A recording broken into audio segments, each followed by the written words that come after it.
السلام علیکم ورحمۃ اللہ وبرکاتہ۔ عزیز طلبہ و طالبات، میں آپ کا اردو ٹیچر رافت اللہ برق گورکھپوری آپ سے مخاطب ہوں۔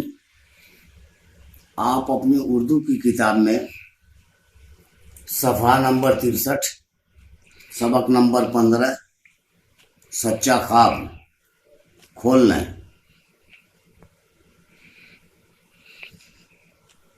اس کے بعد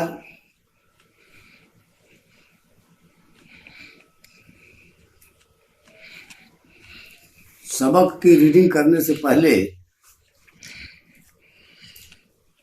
میں چاہتا ہوں کہ اس سبق کا خلاصہ یعنی نچوڑ آپ ذہن نشین کر لیں۔ یہ سچا خواب نام کا جو سبق ہے، اس میں یہ بات بتائی گئی ہے کہ نور الدین زنگی رحمۃ اللہ علیہ نے نبی پاک صلی اللہ علیہ وسلم کو خواب میں دیکھنے کی سعادت حاصل کی۔ یعنی ایک بار انہوں نے نبی پاک صلی اللہ علیہ وسلم کو خواب میں دیکھا کہ آپ بہت پریشان ہیں، تو نور الدین زنگی کو پریشان ہونے کی وجہ سمجھ میں نہیں آئی۔ دوسرے روز پھر نور الدین زنگی نے خواب دیکھا، آپ صلی اللہ علیہ وسلم فرما رہے ہیں کہ نور الدین، مجھے دو کتے پریشان کر رہے ہیں، مجھے ان کے شر سے بچا۔ پھر تیسرے دن بھی نور الدین زنگی نے یہی خواب دیکھا، آپ صلی اللہ علیہ وسلم فرما رہے ہیں کہ نور الدین، مجھے ان دو کتوں کے شر سے بچا۔ وہ دو کتے ہیں کون؟ ان دو آدمیوں کی شکل صورت جو تھی، وہ نبی پاک صلی اللہ علیہ وسلم نے خواب ہی میں دکھایا کہ یہ دیکھو، یہی دونوں ہیں۔ نور الدین زنگی نے غور سے دیکھ لیا، شکل و صورت بھی دماغ میں بیٹھ گئی۔ بہت پریشان تھے۔ سفر کر کے نور الدین زنگی مدینے پہنچے۔ وہاں کے کوتوال کو بلوا کر کے حکم دیا کہ مدینہ کے سبھی لوگوں کی دعوت کا انتظام کرو اور سب کو یہ بتا دو، اعلان کرا دو کہ نور الدین زنگی کی طرف سے تمام اہل مدینہ کی دعوت میں شرکت ضروری ہے۔ حکم کے مطابق اعلان کر دیا گیا۔ کوتوال نے دعوت کے انتظام بھی درست کر لیے۔ نور الدین زنگی ایسی جگہ پر بیٹھے جہاں سے دعوت میں شرکت کرنے والوں کو دیکھ سکیں۔ چنانچہ دعوت ختم ہو گئی، کھا کر کھانے سے فارغ ہو کر سبھی لوگ چلے بھی گئے، لیکن ان دو کتوں کی شکل نور الدین زنگی رحمۃ اللہ علیہ کے سامنے نہیں آئی۔ نور الدین زنگی نے کوتوال کو بلا کر کہا کہ یہ بتاؤ کہ کیا مدینہ کے سبھی لوگ دعوت میں شریک ہوئے؟ کوتوال نے کہا جی ہاں، سب کے سب دعوت میں شریک ہوئے، دعوت میں آئے، لیکن دو بزرگ ایسے ہیں جو قبرستان میں جھونپڑی بنا کر رہتے ہیں، رات دن اللہ کے ذکر میں لگے رہتے ہیں، اور وہ دنیا سے کوئی غرض نہیں رکھتے۔ وہی دو ایسے ہیں جو اس میں دعوت میں شریک نہیں ہوئے۔ نور الدین زنگی نے کہا وہاں چلو۔ خود وہاں پہنچے نور الدین زنگی، دیکھا تو وہ دونوں جھونپڑی سے غائب ہیں، وہاں وہ موجود ہیں نہیں۔ سامان کو ادھر ادھر دیکھا، نظر دوڑا کر دیکھا تو کوئی چیز ایسی نہیں نظر آئی جو قابل اعتراض ہو۔ سلطان زنگی نے سوچا आखिर ये माजरा क्या है। इतने में उनकी नजर एक चटाई पर पड़ी, चटाई को उठाया तो क्या देखते हैं, चटाई के नीचे सुरंग है। अब कुल माजरा नूरुद्दीन जंगी की समझ में आ गया, बात पूरी समझ में आ गई, ये मामला क्या है। दरअसल बात ये थी कि ये दोनों यहाँ से सुरंग खोद रहे थे। वो एक सुरंग थी जो चटाई के नीचे से गई थी और वो जा रही थी नबी पाक सल्लल्लाहु अलैहि वसल्लम के रोजे तक। नूरुद्दीन जंगी ने कोतवाल को हुक्म दिया कि उन दोनों को हाजिर करो। चुनांचा कोतवाल ने उन दोनों को हाजिर कराया। नूरुद्दीन जंगी ने पूछा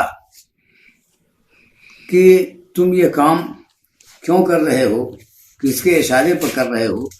तो उन दोनों ने बताया कि दरअसल हम लोग यहूदी हैं और हमारी कौम ने हमको यहाँ भेजा है ताकि हम ये सुरंग खोद कर नबी की कब्र तक पहुंचें और आपके जसद मुबारक को यहाँ से निकाल कर ले जाएं। हमारा काम तकरीबन मुकम्मल होने वाला है। उनकी यह बातें सुनकर नूरुद्दीन जंगी की आंखों में खून उतर आया और उन्होंने उसी वक्त तलवार निकाली और दोनों की गर्दन उड़ा दी। और फिर इसके बाद नूरुद्दीन जंगी ने रोज़े मुबारक की चारों तरफ से खुदाई करवा करके पिघला हुआ शीशा भरवा दिया ताकि आइंदा कब्र तक किसी खबीस के पहुंचने का इम्कान न रहे। ये इस ख्वाब को जो नूरुद्दीन जंगी ने देखा और एक सच्चा ख्वाब था, इसका एक मुख्तसर नक्शा मैंने आपके जहन में डालने की कोशिश की। अब इसके बाद मैं रीडिंग करूंगा तो रीडिंग से आपको पूरी बात समझ में आ जाएगी। यहाँ पे एक बात और भी समझ लें कि यहूदियों के जिम्मा जिस तरह से ये मिशन था, ये खुदाई करके नबी पाक सल्लल्लाहु अलैहि वसल्लम के रोज़े मुबारक तक पहुंचना चाहते थे, तो यह बात आपको जहन में रहनी चाहिए कि इस्लाम की इब्तदा ही से यहूदियों ने नबी के साथ, इस्लाम के साथ दुश्मनी की है और इस्लाम पर इनके हमले इस तरह के हुए हैं जो दरपर्दा रहे हैं। इंकशाफ बाद में हुआ है, लेकिन अंदर ही अंदर ये इस्लाम को खोखला करते रहे हैं। और इनकी कोशिशें आज भी जारी हैं और ये मुसलमानों के दुश्मन नहीं है, ये इस्लाम के दुश्मन हैं और ये चाहते हैं कि मुसलमान रहें लेकिन उनके अंदर इस्लाम न रहे। इनकी कोशिशें इस तरह की हैं कि उनके अंदर इस्लाम न रहे। मेन दुश्मनी इनकी इस्लाम से है और ये चाहते यही है कि ये इस्लाम से दूर हो जाए। आज भी इनकी कोशिशें और काविशें इस तरह की हैं जो जारी हैं और हमेशा से ये इस्लाम के और मुसलमानों के दुश्मन रहे हैं, आज भी हैं। अब आप रीडिंग करें और मैं किताब से पहली लाइन पढ़ने जा रहा हूँ। किताब में गौर से देखें। एक रात सुल्तान नूरुद्दीन जंगी रहमतुल्लाह अलैह ने एक रात सुल्तान नूरुद्दीन जंगी रहमतुल्लाह अलैह को ख्वाब में नबी अकरम सल्लल्लाहु अलैहि वसल्लम की ज़ियारत की सआदत हासिल हुई। उसने देखा कि सरवर आलम सल्लल्लाहु अलैहि वसल्लम निहायत फिक्रमंद हैं। सुल्तान ये ख्वाब देखकर दिन भर परेशान रहे, लेकिन वजह उनकी समझ में न आई। दूसरी रात फिर ख्वाब में नबी करीम सल्लल्लाहु अलैहि वसल्लम को ये फरमाते देखा, नूरुद्दीन, 2 कुत्ते मुझे परेशान कर रहे हैं। तीसरी रात फिर ख्वाब में हुजूर अकरम सल्लल्लाहु अलैहि वसल्लम को देखा। आप सल्लल्लाहु अलैहि वसल्लम ने 2 अफराद के चेहरों की तरफ इशारा करते हुए फरमाया, नूरुद्दीन, इन कुत्तों के शर से मुझे बचा। 3 रोज तक मुसलसल एक ही तरह का ख्वाब देखकर सुल्तान शदीद बेचैन हो गए। उन्होंने सोचा यकीनन मदीने में कुछ गड़बड़ है। यह सोचकर फौरन मदीने शरीफ जाने का फैसला किया और सफर की तैयारी करके रवाना हो गए। वो जल्द अज जल्द वहां पहुंचने के लिए बेकरार थे, इसलिए कहीं रुके बगैर रात दिन सफर करके मदीने जा पहुंचे। मदीने पहुंचकर फौरन उन्होंने कोतवाल शहर को बुलाकर हुक्म दिया कि ऐलान करा दो कि सुल्तान नूरुद्दीन जंगी ने तमाम अहले मदीना की दावत की है। तमाम लोग दावत में शिरकत करें। इस ऐलान के साथ ही कोतवाल ने दावत के इंतजामात भी मुकम्मल कर दिए। मुकर्ररा वक्त पर तमाम लोग दावत पर आए। सुल्तान हर शख्स के चेहरे को गौर से देखते जाते थे, लेकिन उन्हें वो चेहरे नजर न आए जो उन्हें ख्वाब में दिखाए गए थे। इसलिए वो सख्त परेशान हो गए। चूंकि मुसलसल 3 रात ख्वाब में रसूलुल्लाह सल्लल्लाहु अलैहि वसल्लम की ज़ियारत की थी और आप सल्लल्लाहु अलैहि वसल्लम को परेशान देखा था, इसलिए उन्हें भला कैसे चैन आ सकता था। इसके अलावा वो ये हदीस भी पढ़ चुके थे कि हुजूर सल्लल्लाहु अलैहि वसल्लम ने फरमाया कि शैतान कभी मेरी शक्ल बनाकर किसी के ख्वाब में नहीं आ सकता। इसलिए सुल्तान को अपने इन ख्वाबों की सच्चाई पर 100% यकीन था। दावत के बाद जब सब लोग वापस चले गए तो सुल्तान ने कोतवाल से पूछा कि क्या सब लोग दावत में आए थे या कुछ ऐसे भी हैं जो दावत में नहीं आए। कोतवाल ने सुल्तान को बताया कि मदीना शहर के सब लोगों ने दावत में शिरकत की है, अलबत्ता 2 उम्र रसीदा बुजुर्ग दावत में नहीं आए। सुल्तान ने पूछा वो कहाँ रहते हैं। कोतवाल ने बताया कि वो यहाँ कब्रिस्तान में एक झोपड़ी में रहते हैं, न किसी से कुछ मांगते हैं न किसी दावत में जाते हैं, बस सारा दिन इबादत में मशगूल रहते हैं।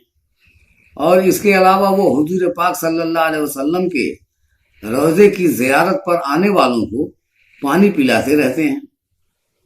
यह सुनकर सुल्तान फौरन उनकी झोपड़ी की तरफ गए। वह दोनों उस वक्त मौजूद नहीं थे। झोपड़ी में दाखिल होकर सुल्तान ने खूब इधर उधर देखा, लेकिन उन्हें कोई एतराज के काबिल चीज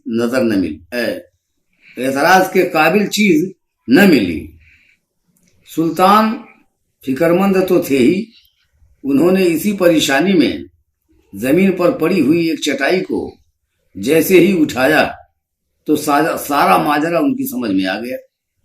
क्या देखते हैं कि दोनों ने इस झोपड़ी के अंदर से हुजूर सल्लल्लाहु अलैहि वसल्लम के रोज़े मुबारक तक पहुंचने के लिए एक सुरंग खोदनी शुरू कर दी थी। यह देखकर सुल्तान आग बबूला हो गए। उनके गुस्से की कोई इंतहा न रही। उन्होंने चीख कर हुक्म दिया कि उन दोनों को फौरन उनके सामने पेश किया जाए। जब उन्हें सुल्तान के सामने पेश किया गया तो उनके चेहरे देखते ही सुल्तान पहचान गए कि यही वो शैतान हैं जिनके चेहरे हुजूर ने ख्वाब में दिखाकर उनके शर से बचाने का हुक्म दिया था। सुल्तान ने सख्त लहजे में उनसे पूछा, कौन हो तुम लोग, यहाँ किस लिए आए हो और ये क्या हो रहा है। इस पर उन दोनों ने पहले तो इधर उधर की बातें बनाई, लेकिन जब देखा कि अब हकीकत बताए बगैर चारा नहीं, तो उन्होंने कहा कि हम दरअसल यहूदी हैं। हमारी कौम ने हमें यहाँ भेजा है कि हम सुरंग के जरिए आपके नबी صلی اللہ علیہ وسلم کی قبر تک پہنچیں اور آپ کے جسد مبارک کو یہاں سے نکال کر لے جائیں. ہمارا کام تقریباً مکمل ہونے والا ہے. ان کی یہ باتیں سن کر سلطان کی آنکھوں میں خون اتر آیا. انہوں نے اسی وقت اپنی تلوار سے دونوں کی گردنیں اڑا دی. سلطان نے اس کے بعد نبی کریم صلی اللہ علیہ وسلم کے روضہ مبارک کے چاروں طرف خوب گہری کھدائی کروا کے وہاں پگھلا ہوا سیسا بھروا دیا تاکہ قبر مبارک تک آئندہ کسی خبیث کے پہنچنے کا امکان ہی ختم کر دیا جائے. عیسائیوں کو جنگوں میں شکستیں دینے کے علاوہ اس واقعے کی بنا پر سلطان نور الدین زنگی رحمۃ اللہ علیہ کا نام تاریخ اسلام میں ہمیشہ زندہ رہے گا. پورے سبق کی ریڈنگ کر دی گئی ہے. اسے آپ اچھی طرح سے پڑھ ڈالیں اور اس واقعے کو سمجھ ڈالیں اور یہ بات ذہن میں رہے کہ یہودی اسلام کے بہت بڑے دشمن ہیں. نبی پاک صلی اللہ علیہ وسلم کے زمانے میں بھی تھے، اب بھی ہیں. نبی پاک صلی اللہ علیہ وسلم سے ایک بار جب آپ صلی اللہ علیہ وسلم ہجرت کر کے مدینہ میں آئے تو وہاں پر ایک عہد نامہ تیار کیا گیا تھا جس کو جو میثاق مدینہ کے نام سے مشہور ہے، اور اس میں یہ بات طے قرار پائی تھی کہ مدینہ میں مسلمان اور یہودی دونوں رہتے ہیں. اگر کبھی باہر کی کسی طاقت نے مدینہ پر حملہ کیا تو دونوں مل کر اس کا مقابلہ کریں گے، اس کی مدافعت کریں گے. لیکن اس میں بھی یہودیوں نے اپنے عہد کو توڑ دیا. وہ موقع جو غزوہ خندق کے نام سے مشہور ہے، خندق کی لڑائی جب ہوئی، یہودیوں نے در پردہ کفار مکہ سے سازشیں کر رکھی تھیں اور یہ کہہ رکھا تھا کہ باہر سے تم لوگ حملہ آور ہو، ہم لوگ اندر ہی سے حملہ کر دیں گے. یہ ہے یہودیوں کی چال. یہودی اس وقت بھی چالیں چلتے تھے اور اسلام کو، مسلمانوں کو نقصان پہنچاتے تھے. موجودہ وقت میں بھی یہ خطرات ہیں اور چل رہے ہیں، اور یہی وجہ ہے کہ نبی پاک صلی اللہ علیہ وسلم نے خیبر سے مشہور قبیلہ بنی نذیر، قریظہ، یہودیوں کے جو قبائل ہیں، ان کو جلا وطن کیا تھا. اور بہت سے مقامات ہیں جہاں پہ یہودیوں نے اسلام کے اور مسلمانوں کے ساتھ اس طرح کے سلوک پیش کیے ہیں. تو آپ لوگ ان کی چالوں سے ہوشیار رہیں اور اس واقعے کو پڑھیں، اس سے عبرت حاصل کریں، الفاظ کے معانی یاد کر ڈالیں، اور یہ جو مشق میں سوالات لکھے گئے ہیں، ان سوالوں کے جواب انشاءاللہ میں لکھ کر بھیجوں گا. اسے آپ لوگ اپنی کاپیوں پر نوٹ کر لیں گے اور یاد کر ڈالیں گے. اور تحریر اچھی ہونی چاہیے. شوشوں کی اور نقطوں کی غلطیاں زیادہ نظر آ رہی ہیں، ایسا ہونا نہیں چاہیے. ان کو آپ درست کیجئے اور اطمینان سے اچھی طرح سے لکھیے.